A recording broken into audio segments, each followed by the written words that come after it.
Hello കൂട്ടുകാരെല്ലാവർക്കും സുഖമായിരിക്കുന്നു. സുഖത്തിനായി പ്രാർത്ഥിക്കും. ജെമിസ് ബ്ലോഗിലേക്ക് എല്ലാവർക്കും സ്വാഗതം. അപ്പം ഞാനൊരു നെയ്യപ്പാണ് ഉണ്ടാക്കാൻ പോണത്. 3 മണിക്കൂർ നേരം കുതിർത്ത് വെച്ച അരിയാണ്. ഇത് നമുക്ക് നന്നായിട്ട് വെള്ളം ഊറ്റിയിട്ട് മിക്സിയിൽ ഒന്ന് പൊടിച്ചെടുക്കാം. ഞാനിതിന് മിക്സിയിലേക്ക് ഇട്ട് കൊടുക്കാം.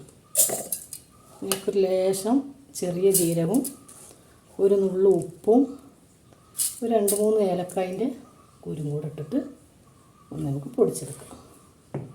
ഞാൻ മുഴുവൻ ഏലക്കായി തന്നെ ഇട്ട് കൊടുക്കണം. ഏലക്കായി കുറച്ച് മോശമാണ്, അതുകൊണ്ട് നല്ല കുരുവല്ല. അപ്പോൾ ഏലക്കായി മുഴുവനായിട്ട് ഇടുന്നുണ്ട്.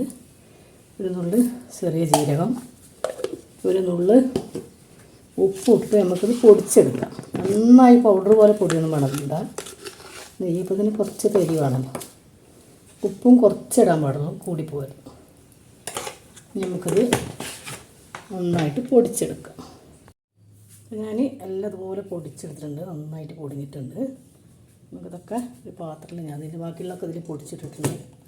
ഇനി ഇതിലേക്ക് നമുക്ക് ശർക്കര ഉരുക്കി പാരാം, കുറഞ്ഞ വെള്ളത്തിൽ. ചിലവരിങ്ങനെ വെള്ളം ഒന്നതിന് ഇതിൽ തന്നെ ഉരുക്കി ഒഴിച്ചിട്ട് അരക്കണവരുണ്ട് കേട്ടോ. അത് വെള്ളം കൂടി പോകുന്നു വേണ്ട വെച്ചിട്ട് ഞാൻ ഇങ്ങനെ കാണിച്ചില്ല. ആദ്യമൊക്കെ ഞങ്ങൾ ഉരലിലിട്ട് ഇടിച്ചിട്ട് ആ പൊടിയിലേക്ക് ഇങ്ങനെ വെള്ളമൊക്കെ ഉരുക്കി ഒഴിക്കലാണ്. അപ്പം ഇനി നമുക്ക് ഇതിലേക്ക് ശർക്കര ഉരുക്കി ഒഴിക്കാം. അപ്പോൾ ഞാൻ ഒരു 1/2 കിലോ വെല്ലമാണ് എടുത്തിട്ടുള്ളത്. അതിലേക്ക് കുറച്ച് വെള്ളം ഒഴിച്ചിട്ട് നമുക്ക് നന്നായിട്ടൊന്ന് ഉരുക്കി അരിച്ചെടുക്കാം.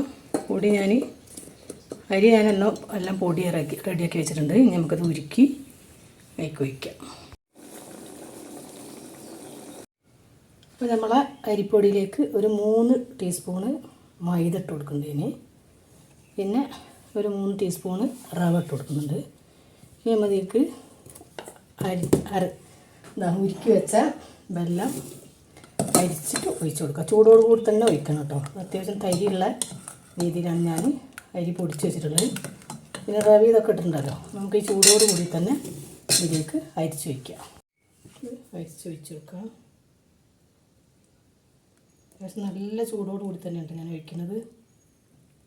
നമുക്ക് നന്നായിട്ട് ഇതൊന്ന് ഇളക്കി സെറ്റാക്കണം. കട്ട പിടിക്കാതെ ഇളക്കണം.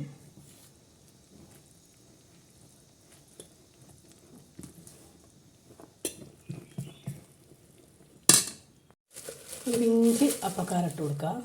കുറച്ച് മതി, കൂടിക്കഴിഞ്ഞാൽ അപ്പം പൊട്ടിപ്പോവും. നന്നായിട്ട് ഒന്നും കൂടെ ഇളക്കി സെറ്റാക്കാം. അപ്പോൾ ഞാൻ കട്ടൊന്നുമില്ലാതെ നന്നായിട്ട് ഒക്കെ റെഡിയാക്കി വെച്ചിട്ടുണ്ട്. ഇനി ഇതിലേക്ക് കുറച്ച് തേങ്ങാക്കൊത്തിട്ട് കൊടുക്കണം. നെയ്യിൽ മൂപ്പിച്ചിട്ടാണ് ഇടേണ്ടത്. അപ്പോൾ ഒരു 1/2 മണിക്കൂർ റെസ്റ്റ് ചെയ്യാൻ വെക്കാം. അതിന് ശേഷം ഞാൻ ഇതിലേക്ക് തേങ്ങാക്കൊത്ത് വറുത്തെടുക്കണം. എന്നിട്ട് നമുക്ക് ചുട്ടെടുക്കാം. ഞാൻ ചട്ടി അടുപ്പത്ത് വെച്ച് കുറച്ച് എണ്ണ ഒഴിച്ചിട്ടുണ്ട്. അതിലേക്ക് കുറച്ച് തേങ്ങാക്കൊത്തിട്ടിട്ട് ഒന്ന് വറുത്ത് പോരാം. കരിഞ്ഞു പോകരുത്. കുറഞ്ഞ തീയിലിട്ടിട്ട് നന്നായിട്ടൊന്ന് മൂപ്പിച്ചെടുക്കാം. നന്നായിട്ട് മൂപ്പിച്ചെടുത്തിട്ടുണ്ട്. ഇത് നമുക്ക് ഈ മാവിലേക്ക് ഇട്ട് കൊടുക്കാം. മാവ് 1/2 മണിക്കൂറായി റെസ്റ്റ് ചെയ്യാൻ വെച്ചിട്ട് നമുക്കിത് നന്നായിട്ട് ഇളക്കി സെറ്റാക്കിയിട്ട് ചുട്ടെടുക്കാം. വേണമെങ്കിൽ ഈ കട്ടി വേണം കേട്ടോ. ഈ രീതിയിലാണ് നമുക്ക് ചുട്ടെടുക്കേണ്ടത്. അപ്പോൾ ഞാൻ ചട്ടി അടുപ്പത്ത് വെച്ചിട്ടുണ്ട്. ചൂടായിട്ട് നമുക്ക് എണ്ണ ഒഴിച്ച് കൊടുക്കാം. മാവ് 1/2 മണിക്കൂറോളം ഞാൻ ഇത് സെറ്റാകാൻ വെച്ചിട്ടുണ്ടായിരുന്നു. ഇനി നമുക്ക് ഇതിന് കുഞ്ഞി തവിക്കോല തവിയായിട്ട് ഒഴിച്ച് കൊടുത്ത് പൊരിച്ച് പോരാം. പാകത്തിന് മധുരവും ഒക്കെ ഉണ്ട്. എണ്ണ ചൂടാൻ വെച്ചിട്ടുണ്ട്. അധികം തീയാക്കരുത്, അധികം ആയി കഴിഞ്ഞാൽ പെട്ടെന്ന് കരിഞ്ഞു പോകും. ഒരു മീഡിയമിലിട്ടിട്ട് ഇങ്ങനെ ഓരോന്നോരോന്നായി ചുട്ടെടുക്കാം. അപ്പം നമ്മളെ എണ്ണ അത്യാവശ്യം നന്നായി ചൂടായിട്ടുണ്ട്. നമുക്കിതിലേക്ക് ഓരോരോ തവി ഇങ്ങനെ ഒഴിച്ച് കൊടുക്കാം.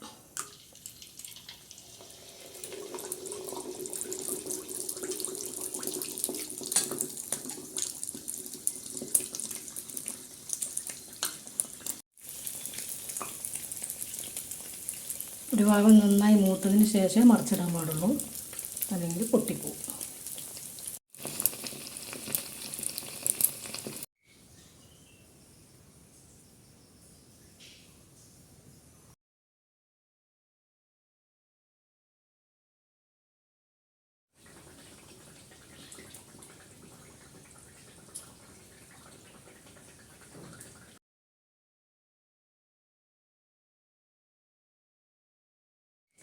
അപ്പോൾ നമ്മളപ്പം എല്ലാം ചുട്ട് കഴിഞ്ഞു.